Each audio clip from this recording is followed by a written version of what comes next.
ઘણી વખત ઘરોમાં જોવા મળે છે કે પતિ દ્વારા પત્નીને એવા કેટલાક કડવા શબ્દ બોલવામાં આવે છે, જે એમણે ન બોલવા જોઈએ.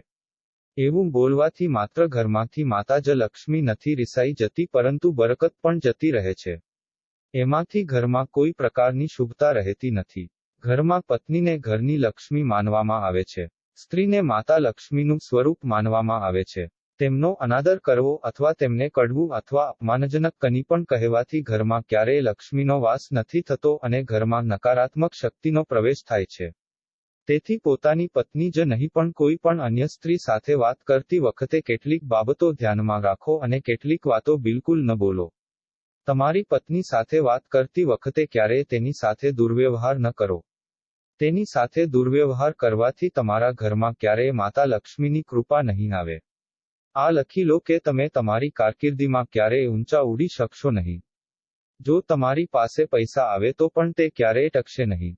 તમારી પત્ની કે ઘરની કોઈ પણ સ્ત્રી સાથે ઊંચા અવાજમાં વાત ન કરો. વાતચીત હંમેશા સંયમિત સ્વરમાં થવી જોઈએ. તેમણે વધુમાં કહ્યું કે આ સિવાય ક્યારેય પણ પત્ની પર હાથ ન ઉપાડવો જોઈએ. આ માત્ર એક મોટો અપરાધ જ નથી પરંતુ તે પત્નીનું મોટું અપમાન પણ છે. સાથે જ ઘણી વખત પુરુષો પોતાના મિત્રોની સામે અથવા પરિવાર સામે તેમની પત્નીની મજાક ઉડાવે છે અને તેમને લાગે છે કે તે સામાન્ય છે, પરંતુ કોઈએ ભૂલથી પણ આ ન કરવું જોઈએ. પત્ની મજાક ક્યારેય ન ઉડાવવી. પતિ પત્ની વચ્ચે સારા સંબંધ હોવા જરૂરી છે, કારણ કે આનાથી તમારા ઘરમાં દેવી લક્ષ્મી દોડી આવશે. જો તમને વિશ્વાસ ન હોય તો તમે તમારા પોતાના જીવનમાં તેને અજમાવી શકો છો અને તમે જોયું જ હશે કે ઘર જ્યાં સ્ત્રીનું સન્માન થાય છે તે ઘર એકદમ ભરેલું હોય છે.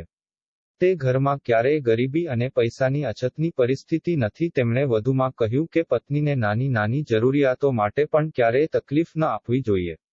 એ જ ઘરમાં રસોડું હંમેશા ભરેલું રાખવાની કોશિશ કરો. આનાથી પત્ની તો ખુશ રહેશે જ પણ આખા પરિવારને પણ ખુશ રાખે છે. જે ઘરમાં આ બધી વસ્તુઓનું ધ્યાન રાખવામાં આવે છે, તે ઘરના લોકો સ્વસ્થ રહે છે અને ઘરમાં સકારાત્મક શક્તિનો પ્રવેશ થાય છે.